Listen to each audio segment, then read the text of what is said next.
Mutual ഫണ്ടിൽ invest ചെയ്യാൻ രണ്ട് ഓപ്ഷൻസ് ഉണ്ട്. എന്താണ് SIP, മ്യൂച്വൽ ഫണ്ട് എന്താണ്, ഷെയർ മാർക്കറ്റ് എന്താണ്? ഇവിടെ റിസ്ക് കൂടുതലാണ്, അതുപോലെ റിട്ടേണും കൂടുതലായിരിക്കും. Large cap mutual fund, small cap mutual fund and mid cap mutual fund. ഈ ഫണ്ട് മാനേജറാണ് നമുക്ക് വേണ്ടി മ്യൂച്വൽ ഫണ്ടിൽ ഇൻവെസ്റ്റ്മെന്റ് ചെയ്യുന്നത്. SIP ആയിട്ട് സ്റ്റാർട്ട് ചെയ്യാൻ ഉദ്ദേശിക്കുന്നുണ്ടോ?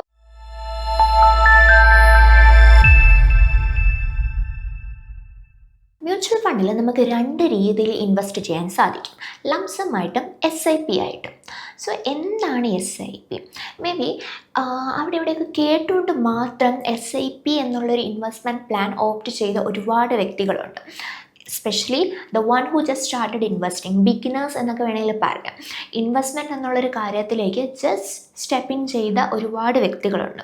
അവർക്ക് എന്താണ് SIP, മ്യൂച്വൽ ഫണ്ട് എന്താണ്, ഷെയർ മാർക്കറ്റ് എന്താണ് എന്നൊന്നും അറിയാതെ ജസ്റ്റ് ഓക്കെ ഫ്രണ്ട്സ് പറഞ്ഞു അല്ലെങ്കിൽ റിലേറ്റീവ്സ് പറഞ്ഞു എന്നുള്ളൊരു കാര്യം കൊണ്ട് മാത്രം ഈ ഒരു ഇൻവെസ്റ്റ്മെൻറ്റ് പ്ലാൻ ഓപ്റ്റ് ചെയ്ത ഒരുപാട് വ്യക്തികളുണ്ട്. ഈ ഒരു വീഡിയോയിൽ നമ്മൾ എന്താണ് SIP, അല്ലെങ്കിൽ നിങ്ങൾ SIP സ്റ്റാർട്ട് ചെയ്യുമ്പോൾ അറിഞ്ഞിരിക്കേണ്ടതും ശ്രദ്ധിക്കേണ്ടതുമായ കുറച്ച് കാര്യങ്ങളാണ് ഈ വീഡിയോയിൽ നമ്മൾ ഡിസ്കസ് ചെയ്യുന്നത്. സോ ആദ്യം എന്താണ് SIP എന്നുള്ളൊരു കാര്യത്തിൽ നിന്ന് തന്നെ സ്റ്റാർട്ട് ചെയ്യാം.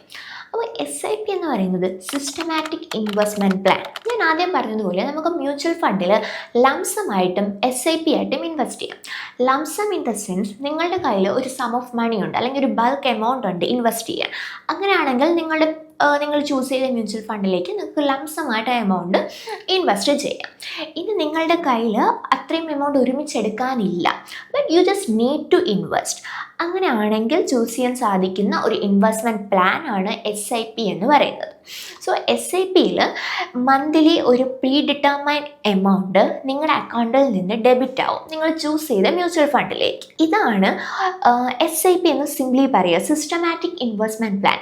ഒരു സിസ്റ്റമാറ്റിക് രീതിയിൽ നിങ്ങളൊരു ചെറിയൊരു എമൗണ്ട് നിങ്ങളുടെ മന്ത്ലി ഇൻകം, സാലറിയോ അഥവാ വേറെ ഏതെങ്കിലും ഒരു മന്ത്ലി ഇൻകത്തിൽ നിന്ന് നിങ്ങൾ ചൂസ് ചെയ്യുന്ന, നിങ്ങൾ ഡിറ്റർമൈൻ ചെയ്ത അല്ലെങ്കിൽ നിങ്ങൾ ഇൻവെസ്റ്റ് ചെയ്യാൻ ഉദ്ദേശിക്കുന്ന ഒരു ചെറിയ പാർട്ട് ഓഫ് യുവർ ഇൻകം ഒരു സിസ്റ്റമാറ്റിക് രീതിയിൽ ഏതെങ്കിലും നിങ്ങൾ ചൂസ് ചെയ്ത മ്യൂച്വൽ ഫണ്ട് ഏതാണോ ആ മ്യൂച്വൽ ഫണ്ടിലേക്ക് എല്ലാ മാസവും ഒരു പെർട്ടിക്കുലർ ഡേറ്റിലേക്ക് പോകുന്ന, ഇൻവെസ്റ്റ് ചെയ്യപ്പെടുന്ന ഒരു ഇൻവെസ്റ്റ്മെൻറ്റ് പ്ലാൻ ആണ് ഈ സിസ്റ്റമാറ്റിക് ഇൻവെസ്റ്റ്മെൻറ്റ് പ്ലാൻ അഥവാ SIP എന്ന് പറയുന്നത്. മ്യൂച്വൽ ഫണ്ടിൽ ഇൻവെസ്റ്റ് ചെയ്യുന്നതിന് മുന്നേ അറിഞ്ഞിരിക്കേണ്ട കുറച്ച് കാര്യങ്ങളുണ്ട്.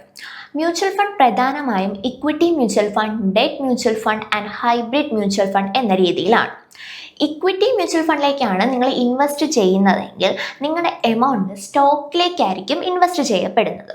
വിച്ച് മീൻസ് കമ്പനിയുടെ ഷെയർസ് വാങ്ങിക്കാൻ വേണ്ടിയായിരിക്കും ആ ഒരു എമൗണ്ട് യൂസ് ചെയ്യുന്നത്. ഇവിടെ റിസ്ക് കൂടുതലാണ്, അതുപോലെ റിട്ടേണും കൂടുതലായിരിക്കും.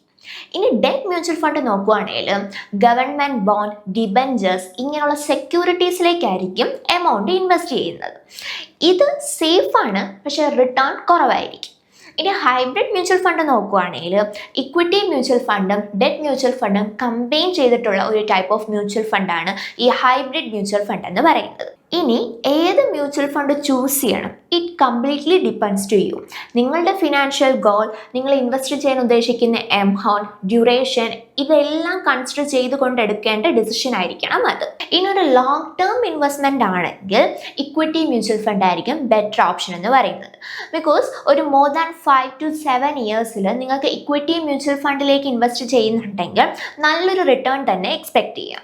ആൻഡ് ലെസ് ദാൻ 5 ഇയേഴ്സിലൊക്കെ ആണെങ്കിൽ equity mutual fund may be അത്രത്തോളം റിട്ടേൺ തരണമെന്നില്ല. ഇക്വിറ്റി മ്യൂച്വൽ ഫണ്ടിനെ കുറിച്ച് പറയുമ്പോൾ ഒരിക്കലും വിട്ടു പോകാൻ പാടില്ലാത്ത കാര്യമാണ് ഈ ഒരു ഇക്വിറ്റി മ്യൂച്വൽ ഫണ്ട് മാർക്കറ്റ് ക്യാപിറ്റലൈസേഷൻ്റെ ബേസിസിൽ 3ആയി ക്ലാസിഫൈ ചെയ്തിരിക്കുന്നത്.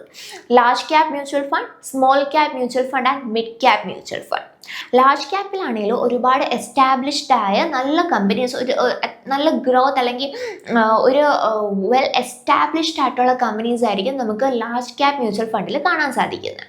ഇനി മിഡ് ക്യാപ്പ് നോക്കുകയാണെങ്കിലും അവരുടെ ഒരു ഗ്രോത്ത് സ്റ്റേജിൽ അല്ലെങ്കിൽ ഒരു ഗ്രോത്ത് പീരീഡിലൊക്കെ നിൽക്കുന്ന ഒരു ഗ്രൂപ്പ് ഓഫ് കമ്പനീസ് ആയിരിക്കും നമുക്ക് മിഡ് ക്യാപ്പിൽ കാണുന്നത്.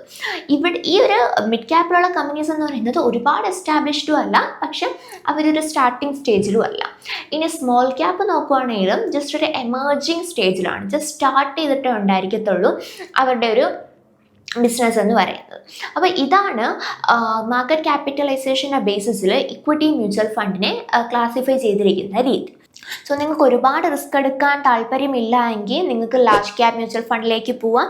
ഇനി റിസ്ക് എടുക്കാൻ ഓക്കെയാണ്, but you just need some high return, അങ്ങനെയാണെങ്കിൽ സ്മോൾ ക്യാപ്പിലോ മിഡ് ക്യാപ്പിലോട്ടോ പോവാം. ഇനി മ്യൂച്വൽ ഫണ്ട് ചൂസ് ചെയ്യുമ്പോൾ ശ്രദ്ധിക്കേണ്ട 2-3 കാര്യങ്ങളും കൂടി പറഞ്ഞുതരാം. ഒരു മ്യൂച്വൽ ഫണ്ട് ചൂസ് ചെയ്യുമ്പോൾ ആ മ്യൂച്വൽ ഫണ്ടിലെ ഫണ്ട് മാനേജർ ചാർജ് ചെയ്യുന്ന എക്സ്പെൻസ് റേഷ്യോ എത്രമാത്രമാണ്, ആ ഒരു മ്യൂച്വൽ ഫണ്ട് ലാസ്റ്റ് 10 to 20 ഇയേഴ്സിലേക്ക് തന്നിരിക്കുന്ന റിട്ടേൺ എത്രമാത്രമുണ്ട്, ആൻഡ് നിങ്ങൾ ചൂസ് ചെയ്ത മ്യൂച്വൽ ഫണ്ടിന് എന്തെങ്കിലും ഒരു എൻട്രി ലോഡോ എക്സിറ്റ് ലോഡോ അങ്ങനെ എന്തെങ്കിലും ചാർജസ് എന്തെങ്കിലും ഉണ്ടോ, ഇതെല്ലാം കൂടി കൺസിഡർ ചെയ്തുകൊണ്ടായിരിക്കണം നിങ്ങളൊരു മ്യൂച്വൽ ഫണ്ട് ചൂസ് ചെയ്യുക. സോ ഇതൊക്കെയാണ് മ്യൂച്വൽ ഫണ്ടിൽ നിങ്ങൾ ഇൻവെസ്റ്റ് ചെയ്യാൻ ഉദ്ദേശിക്കുന്നുണ്ടെങ്കിൽ, അത് ഏതോ SIP അല്ലെങ്കിൽ ലംസമായിട്ട് ഇൻവെസ്റ്റ് ചെയ്യാൻ ഉദ്ദേശിക്കുന്നുണ്ടെങ്കിൽ അറിഞ്ഞിരിക്കേണ്ട കുറച്ച് കാര്യങ്ങൾ. So I hope this video is really useful for you all. If you like this video, please do share and subscribe our channel. Thank you.